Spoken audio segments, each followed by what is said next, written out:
స్వస్థతశాల ఇది నా యేసు నివసించశాల. దేవునికి స్తోత్రములు కలుగును గాక. దేవునికి మహిమ కలుగును గాక. దేవాతి దేవుడు మనం ఎంత పూర్వకమునకు దిగి వచ్చినందుకై పరిశుద్ధ గ్రంథంలో చక్కని మాట మనం చదువుకున్నాం. ప్రియులారా, ఆదికాండం 3వ అధ్యాయం 17వ వచనాన్ని చదువుకుందాం. ఆయన ఆదాముతో, నీవు నీ భార్య మాట విని తినవద్దని నేను నీకు ఆజ్ఞాపించిన వృక్ష ఫలములు తింటివి కనుక నీ నిమిత్తము నేల శపింపబడి ఉన్నది. ప్రయాసముతో నీవు బ్రతుకు దినములన్నీ దాని పంట తిందువు. దేవుని శ్రేష్టమైన మాటలు దీవించి ఆశీర్వదించుగాక. సర్వశక్తివంతులైనటువంటి దేవాతి దేవుడు మనకిచ్చినటువంటి శోధనాన గట్టిగా సంతోషంగా హ్యాపీ క్రిస్మస్ అని చెప్పండి. నేను చెప్పిన తర్వాత happy Christmas, merry Christmas, happy Christmas, merry Christmas. దేవునికి స్తోత్రములు కలుగును గాక. పరిశుద్ధ గ్రంథంలో మనం చదువుకున్నటువంటి మాట, మన్నుతో తయారు చేసినటువంటి ఆదాముతో దేవుడు ఈ మాట అంటున్నాడు, నా మాట వినకుండా నా ఆజ్ఞ తురీకరించి నా మాట పక్కన పెట్టి నీ భార్య మాట విని తినొద్దన్న పండును నువ్వు తిన్నావు. భార్య మాట విని నేను తినవద్దని చెప్పిన వృక్ష ఫలమును నువ్వు తిన్నావు గనుక నీ నిమిత్తము నేల శపించబడి ఉన్నది అని దేవుడు అంటున్నాడు. కనుక నీవు బ్రతుకు దినములన్నీ ప్రయాసముతో బ్రతుకుతావు. దేవుడు ప్రతి చల్లపూట ఆదాముతోనూ హవ్వతోనూ మాట్లాడడానికి వస్తూ ఉన్నాడు. ప్రతిదినం వచ్చినట్టుగా ఆ రోజు కూడా దేవుడు చల్లపూట అక్కడికి వచ్చాడు. నేను నీ స్వరము వినగానే భయపడి దాక్కున్నాను. ఎందుకు దాక్కున్నావు అంటే, నేను దిగంబరినై ఉన్నాను, నా ఒంటి మీద వస్త్రాలు లేవు. అప్పుడేమున్నాయి చెప్పండి? అప్పుడు కూడా ఉన్నాయా? లేవు కదా. లేవన్న సంగతి కూడా ఎరుగనటువంటి పసిబిడ్డల వలె ఆదాము హవ్వలు ఉన్నారు. పిల్లలు ఎప్పుడైతే ఆ పంట తిన్నారో అప్పుడు వారు దిగంబరులు అయిపోయి, మాకు బట్టలు లేవే అని వారు ఒకరినొకరు చూసుకుని చెట్ల చాటుకు వెళ్ళి దేవుడు ఆదాము ఎక్కడున్నావని పిలవగానే భయపడి దాక్కున్నానని చెప్తూ ఉన్నాడు. పరిశుద్ధ గ్రంథంలో చాలా మందిని దేవుడు పిలుస్తూ ఉన్నాడు. పిలిచిన ప్రతి వారు కూడా చిత్తమయ్యా చిత్తమయ్యా అంటూ ఉన్నారు. ఆదామునే కాదు ప్రియులారా, మనల్ని కూడా దేవుడు చాలా సార్లు పిలుస్తూ ఉంటాడు. పిలిచినప్పుడు ఆదాము వలె మనం కూడా దిగంబరులుగా ఉంటే, అనగా దేవుని యొక్క మాట ఎప్పుడు ధిక్కరిస్తే అప్పుడు మనం దిగంబరులం. దేవుని మాట వినని ప్రతి వారు కూడా దిగంబరులుగా ఉంటారు. దేవుడు మనల్ని పిలిచినప్పుడు మనం ఎక్కడ దాక్కుంటున్నాం మరి అంటే, దాక్కునే వారందరూ కూడా ఈ శుభదినాన దేవుని సన్నిధికి కూడా రాలేరు. ఒకవేళ దేవుని సన్నిధికి వచ్చి దిగంబరులై దేవుని యొక్క వాక్యాన్ని వింటా ఉంటే వారు ఏం చేస్తూ ఉంటారంటే, ఈ చెవులు పడితే ఇట్లా తిప్పుకుంటారు, ఈ చెవులు పడితే ఇట్లా తిప్పుకుంటారు. ఆ మాటలు పడితే కూడా తట్టుకోలేరు.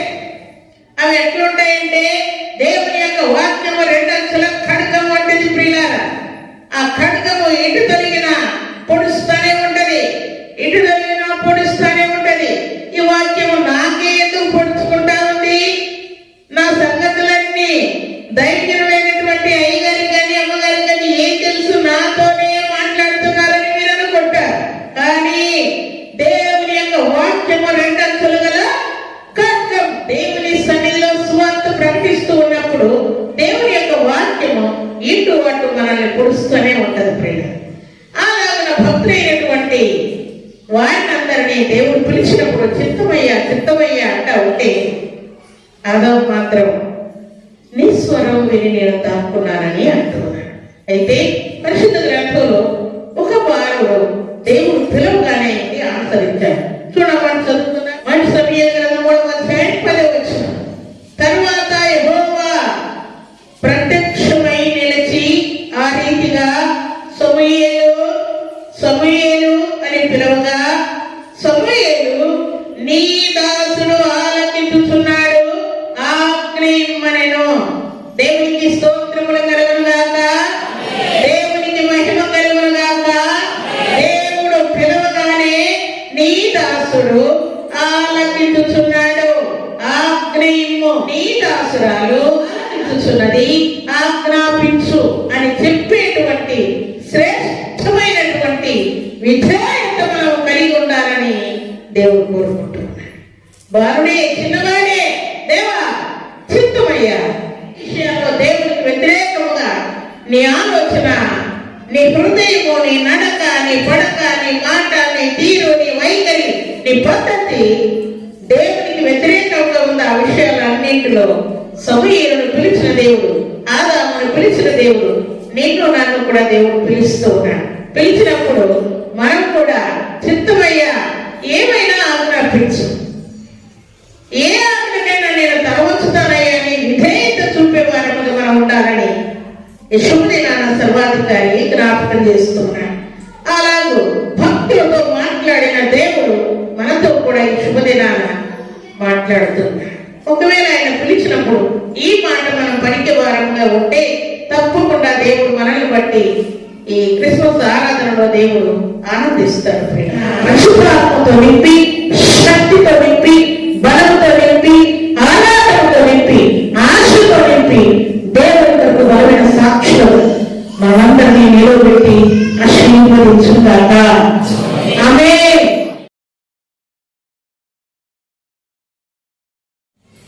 భూమి ఆకాశములను కలుగు చేసిన మా తండ్రి స్తోత్రం.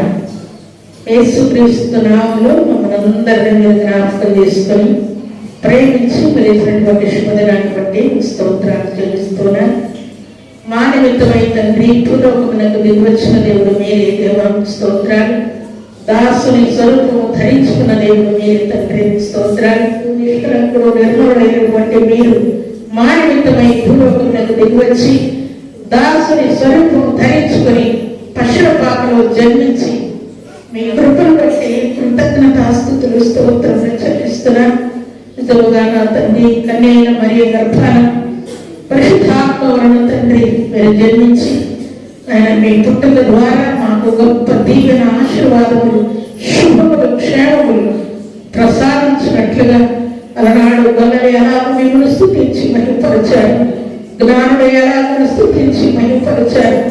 తండ్రి పరలోక పట్టణం నుండి దేవుని యొక్క దూతలు ఎలాగో దిగివచ్చి మహిమపరిచారు. ఇహలోకంలో జీవిస్తున్నటువంటి మేమందరం కూడా మిమ్మల్ని మీ నామాన్ని కలిగి తండ్రి పరలోకంలో జీవిస్తున్నటువంటి మేమందరం కూడా మీరు మాకు ఇచ్చినటువంటి ఈ రక్షణను, ఈ కృపను, ఈ సేవను, ఈ పరిచర్యను, ఈ ప్రార్థనను తండ్రి నాయన మీ నామాన్ని స్తుతించే కృపను, మీ సన్నిధిలో పరిచర్య చేసేటువంటి భాగ్యాన్ని మీ కృపలో నుండి మా అందరికి అనుగ్రహించారు. స్తోత్రాలు. ఈ భాగ్యాన్ని తండ్రి నాయన అనుభవిస్తున్న బిడ్డలందరికీ రెండంతల దీవెన, నూరంతల ఆశీర్వాదములు కలుగుగాక చెల్లిస్తూ నిజముగా మీ సన్నిధిలో చేరిన మేమందరము కూడా మీ వాక్యానికి తలవంచి మీ మాట ప్రకారం జీవించి మీకు కృతజ్ఞతాస్తుతులు చెల్లించే భాగ్యాన్ని మీ కృపలో నుండి మా అందరికి అనుగ్రహించుకొని ప్రార్థిస్తూ ఈ సన్నిధిలో చేరిన తండ్రి బిడ్డలందరూ కూడా ఆత్మతో సత్యంతో మిమ్మల్ని ఆరాధించుదురుగాక, ఆరాధనతో నింపబడుదురుగాక.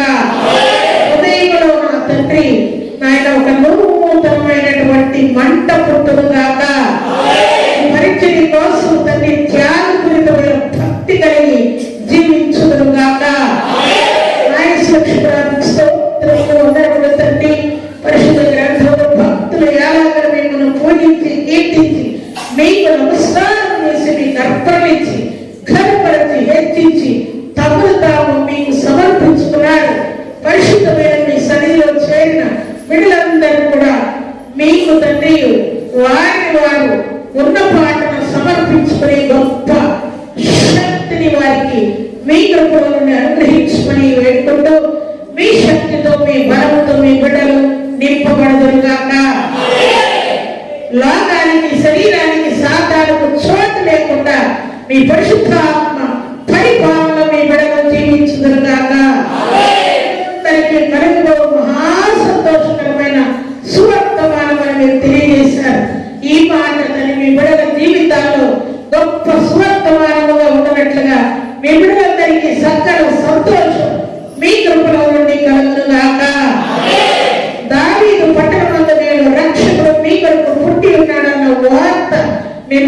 ప్రాణం తెప్పలేన దేవుడుగాక.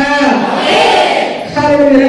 స్తోత్రం. ఇంటి మీద ప్రసాదాలకు చోటివ్వకుండా, లోకానికి లోబడకుండా, శరీరానికి తాళివ్వకుండా తండ్రి ఇంటి పండగ, వంటి పండగ, పట్టి పండగ చేసుకునేవారు కాకుండా ఆత్మలో ఆనందంతో, ఆశతో, ఆరాధనతో రేయనక పగలనక తండ్రి మీ సన్నిధిలో ఆనందిస్తూ, మీ నామాన్ని కీర్తిస్తూ, కొనియాడుతూ, పూజిస్తూ మీకు మహిమ తెచ్చే బిడ్డలుగా మీ బిడ్డలందరూ జీవించుదురుగాక. యేసుక్రీస్తు నామములో కుటుంబాల్లో శుభకార్యములు జరుగునుగాక. అన్ని విషయాలు వారి హృదయ కోరికలు తీర్చుకొనుగాక. కోర్టు కేసులన్నీ కొట్టివేయబడునుగాక.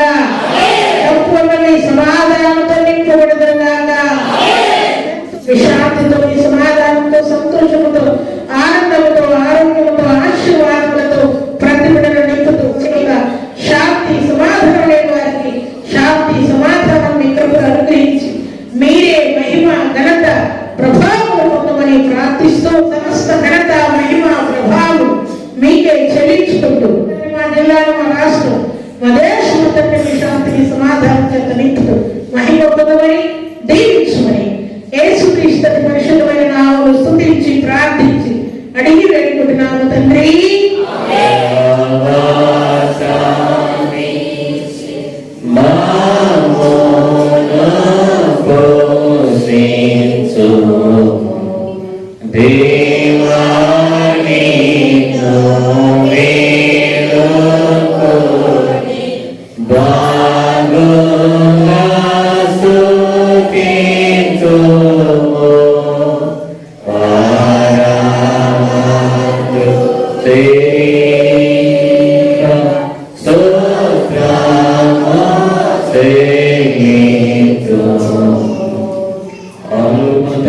ప్రేమ, యేసుక్రీస్తు వారి కృప, పరిశుద్ధాత్మ దేవుని గాబ్దల ఆశీర్వాద శాంతి సంతోషం శాలగాడి వారికి ఇప్పుడు ఎలా సదాకాలం తోడై వినుగాక.